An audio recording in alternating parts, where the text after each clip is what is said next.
What's going on, guys? My name is Skrash. In today's video we're gonna be talking about the brand new Ace vs Akainu that's gonna be releasing on global basically next week or in a couple of days.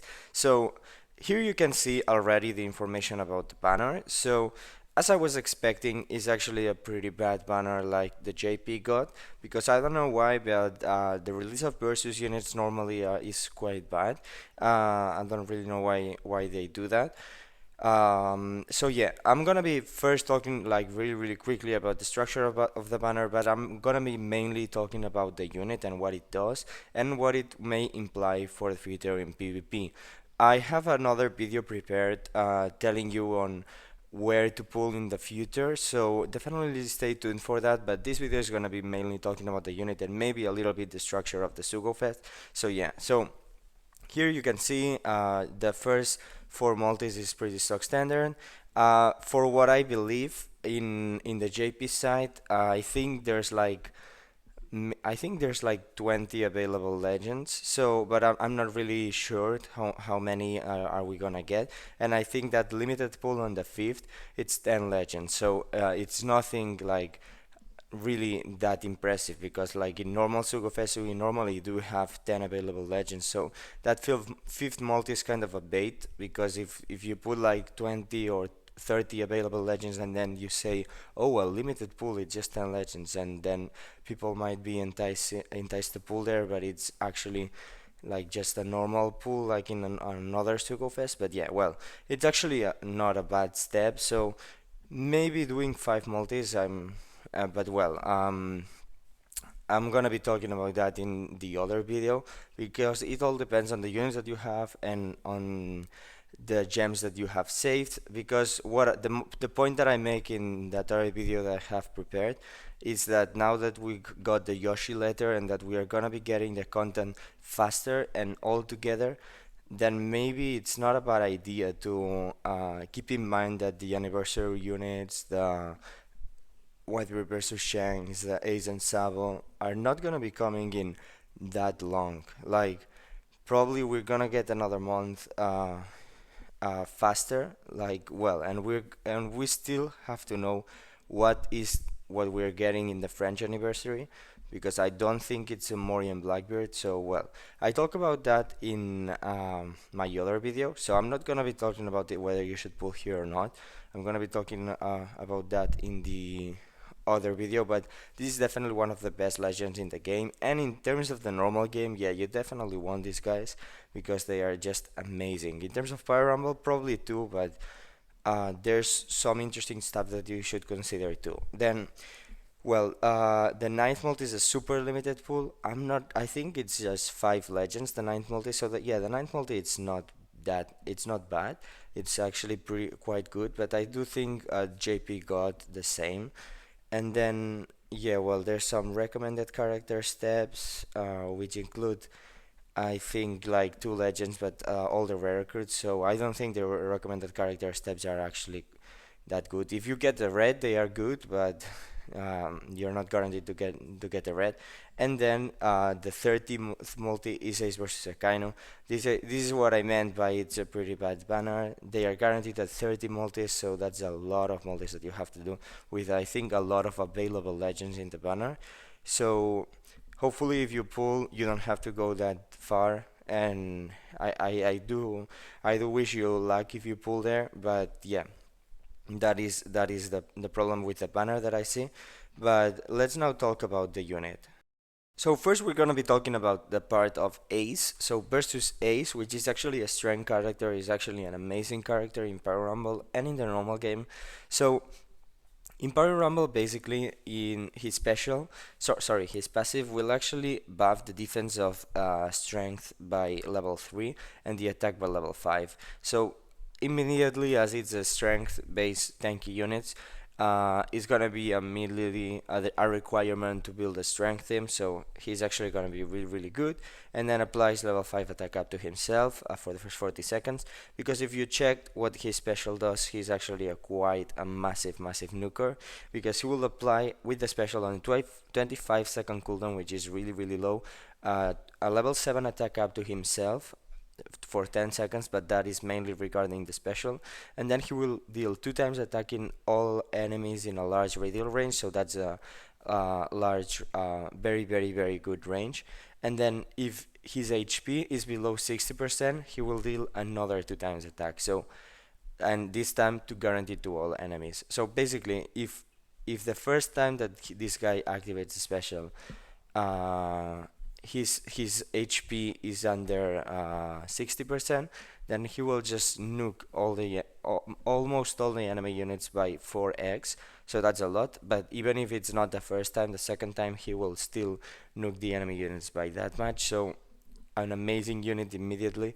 Uh, Really, really high damage, and yeah, so basically he's used in strength teams, but he could definitely see some use in another way, because maybe if the starting team is actually buffing a lot the HP, and then you put him on the bench, if he enters from the bench, he already is missing some HP, so it might be easier to get him under the 60%. So you could do some cheeky stuff like that, but I do recommend using him in a strength team, but strength teams are not the best, maybe as a bait or something like that.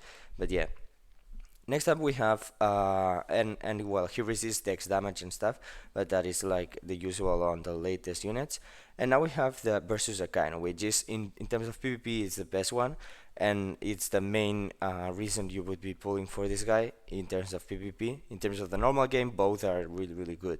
So his passive will actually buff the defense of quick characters by level 3, so immediately really good, kind of like Kaido. Then the attack of quick characters by level 5, really good. And then for the first 20 seconds, he will apply level 5 special city up to himself and level 5 attack up to himself. So kind of a self-centered unit, but the thing is that he buffs the defense by level 3 to quick for the whole match, so that's immediately really, really good, and the same for the attack. So the same cooldown, because versus units have the same cooldown, 25 seconds, which is really low. He will deal massive damage 2 times attack to all enemies in a large radial range, so that is the best range you could get, apart from guaranteeing all enemies. And then he will deal 1.5 times attack to strength characters, so strength gets immediately debuffed by this guy. And then for the first 40 seconds, so it's the first activation, maybe if you have a lot of special city up the second, he will deal a 30% health cut to all enemies, and that health cut is before the damage. That has been proved, that and I have seen it. It is before the damage, and then he applies the damage. So this guy actually does tons of damage, because he will first do a 30% health cut and then deal the 2 times attack, and then a 1.5 attack to strength enemies. So strength enemies get immediately destroyed by this guy. So it's really, really interesting to see. Now this guy is basically gonna be used in the quick meta team. So right now with this addition of this guy, we're already gonna have the quick meta. So the quick meta is gonna be versus Akainu, B2 Kaido, and then all the other units that were used in a quick team, like Treasure Map Queen, maybe a Tesoro, maybe a B3 Kuzan, the Ivankov, the Raid Bellamy. Units like that are gonna be the meta right now until we get some other quick units like the Legend Magellan and stuff like that.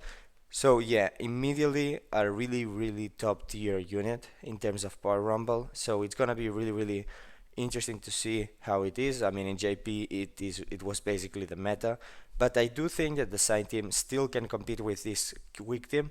When we get the Legend Magellan and everything, things may start to change. So the quick and Sai are basically the top two teams in my opinion right now, but Dex is quite there at the moment. So yeah, it's gonna be interesting. It's gonna be really, really interesting to see how it is. But for this video, I just want to talk about the unit and everything, and I will upload a separate video in which I talk in depth about the future banners and the fact that we might be getting some stuff earlier than we expected. So we are not gonna have the months to save the gems for the anniversary units and everything. So maybe you wanna check out that video if you are interested in Power Rumble. I'll mainly talk about Power Rumble. If Power Rumble is like a secondary thing that you are interested about, then you can judge by other criteria. But in my opinion, for example, like if you're missing a legend in the normal game, there's other legends that you could use probably in instead of those legends. So skipping a banner is not that significant unless there's like a very important blitz battle or like a point event, like except for boosters list. Like in terms of actual content, a lot of legends can beat the content. So missing a banner is not that big of a deal. And the problem then it's per rumble, because if you're missing a unit, then maybe you are behind on the meta. So I do think, in my opinion, I am pulling in terms of per rumble always. But well, definitely let me know in the comment section down below what you're interested about and if you're gonna be pulling on this banner or not. Like as I said, definitely go check out my other video that I'm gonna be uploading probably tomorrow or before the banner releases, basically, or the day that the banner releases. And yeah, so definitely let me know in the comment section below what you think and what is your opinion, and if you think people should be pulling here or not. And keeping in mind that the Yoshi letter and everything. And yeah, as always, like, comment, subscribe, and I'll see you in the next one. Bye bye.